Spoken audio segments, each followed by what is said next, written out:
Hello, good evening everyone. It's very nice to be here. I'm Juliet England. I trained on local papers in Poole, Dorset and in Basingstoke, and I worked up in Birmingham for a while on a regional paper. I've done charity press office work. I've been a corporate communications copywriter.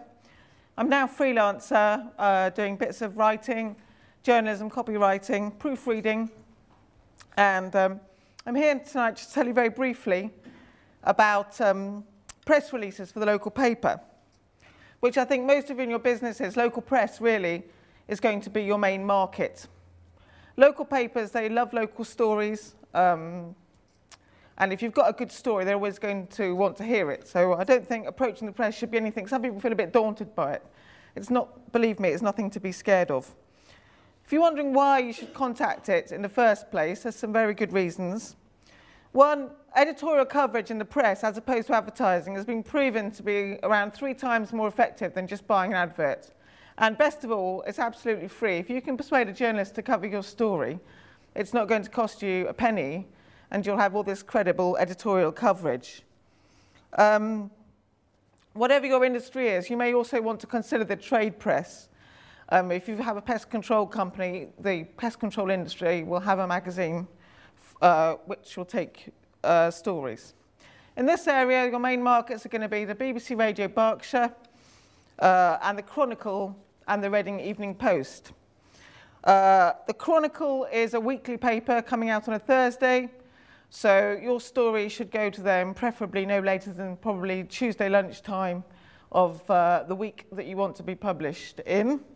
If you've got an event, give them a couple of weeks' notice, I would say, and think about whether you want your event to be covered before or afterwards, or perhaps even both.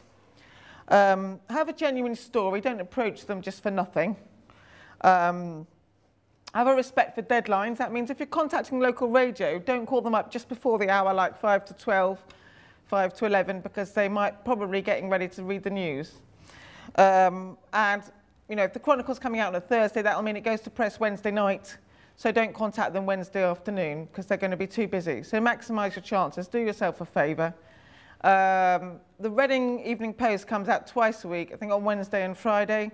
So again, a couple of days beforehand. You will be asked to write a press release. I've got here, which is one I wrote for Bob. If anyone wants that, come and see me. I can email it to you. So heading press release. The dates for immediate release, a nice attention-catching headline. Don't go over the page, have one page, maybe 4 or 5 short paragraphs, no more than 4 lines a paragraph, double spacing or at least 1.5 spacing.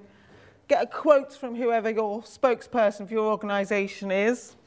This is very important, have contact details where someone can contact you, preferably a landline and a mobile, just in case they need it.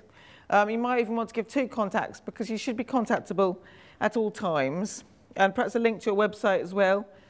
You have a section, you have an ends where your story ends, and have notes for editors, and that could be your contact details, and perhaps stressing that reporters and photographers are welcome to attend your event. When you're writing a press release, when I was a baby reporter being trained, there are the 5 main things you need to think about. Who, as they were called the 5 W's. Who, what, why, where, when. Who is doing the story? What is happening? Why are you doing it? Where is it going to take place? And when. So if you can cover those main points. Another tip, think about your stories if you were telling it to a friend. If you were telling your friend, then how would you do it? I would also encourage you, it's worth going onto the website of the Reading Chronicle and their section contacting us. And if you can't find it, let me know and I can email it to you.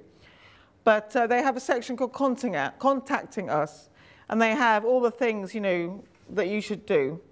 So they've got it here. The key details that you need to include are the name of your event, the full address of the event, including the postcode for the photographer. And by the way, do get good images. And if your event is an evening or weekend event, you're going to be less likely to be covered. But you can always send it. If you've got a high resolution picture of your own, you can always send that in. And if a reporter can't attend, try and send in a little write-up. I mean, journalists, we're a very lazy bunch by nature. If someone else can do the job for us, then we're going to be grateful. So if you can send in a little report after the event and it's well written, it's quite likely to get used.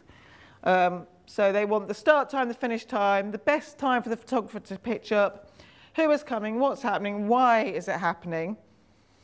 Might be an anniversary, for example. Journalists love anniversaries. Is your company 5 years, 10 years, 1 year? Excellent chance to get your name in the paper. Charity events, things for charities are also good stories. And how is it happening if relevant? And again, it stresses contact details. Okay, I think my time is up. And if all this seems too much, then come and see me, and I will do your press release for you for a very good price. Thank you.